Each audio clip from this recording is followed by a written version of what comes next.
திருச்சி நகரத்தின் காவல் தெய்வமாக கருதப்படுகிற புத்தூர் குழுமாயி அம்மன் ஆலயம்.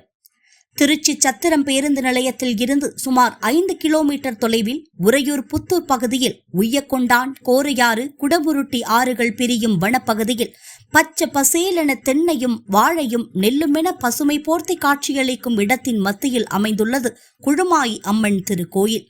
திருச்சியில் உள்ள உறையூரை தலைநகரமாக கொண்டு சோழர்கள் ஆட்சி செய்த போது சோழ மன்னர்களின் குலதெய்வமாக வணங்கப்பட்டவள்தான் குழுமாயி அம்மன்.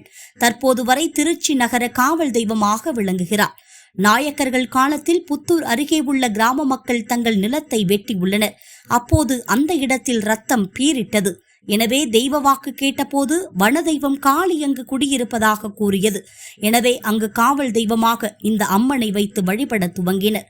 இதற்கு இடையில் ஒரு மலையாள மந்திரவாதி அம்மனின் சக்தியை அடக்க சில ஏவல் வேலைகள் செய்தார். இதனால் பயந்து போன கிராம மக்கள் அருகிலுள்ள இரட்டைமலை ஒண்டி கருப்பசாமி கோவிலில் அருள்வாக்கு கேட்டனர். அந்த கருப்பசாமி கடவுளும் தனக்கு ஆடு பலி கொடுத்து விழா நடத்தினால் அந்த மந்திரவாதியை அழிப்பதாக சொல்ல அவர்களும் விழா எடுத்தனர். மந்திரவாதியும் அழிந்தார். அது முதல் இந்த கோவிலுக்கு குட்டிக்குடி திருவிழா என்று நடத்தப்படுகிறது. கிராம மக்கள் குழி வெட்டும் போது இந்த அம்மன் தோன்றியதால் குழுமாயி அம்மன் என்று பெயர் வந்ததாக கூறப்படுகிறது. சிறிய ஆலயம்தான் என்றாலும் தன்னை நாடி வருவோருக்கெல்லாம் அருளை வாரி வாரி பொழிந்து கொண்டிருக்கிறாள் குழுமாயி அம்மன்.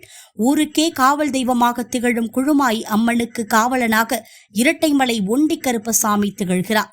அவருக்கும் கோயிலில் சந்நிதி இருக்கிறது. இந்த கோயிலில் அம்மனுக்கு உற்சவ விக்கிரகம் இல்லை. மாறாக வருடம்தோறும் பனையோலையால் அம்மன் உருவத்தை செய்து சப்பரத்தில் வைத்து திருவீதியுலா வருவது வழக்கம். ஆடி மாதம் முழுவதுமே குழுமாயி அம்மனை தரிசிக்க ஆயிரக்கணக்கானோர் வந்து செல்கின்றனர். செவ்வாய், வெள்ளி மற்றும் ஞாயிற்றுக்கிழமைகளில் எங்கிருந்தெல்லாம் பக்தர்கள் வந்து அம்மனை தரிசித்து செல்வார்கள். அமாவாசை மற்றும் பௌர்ணமி நாட்களில் மாவிளக்கு ஏற்றி வழிபட்டால் வீட்டில் உள்ள திருஷ்டி மொத்தமும் கழியும், தடைப்பட்ட விசேஷங்கள் இனிதே நடந்தேறும், பிரிந்த சொந்தங்கள் ஒன்று சேர்வார்கள் என்பது இந்த ஆலயத்தின் ஐதீகம்.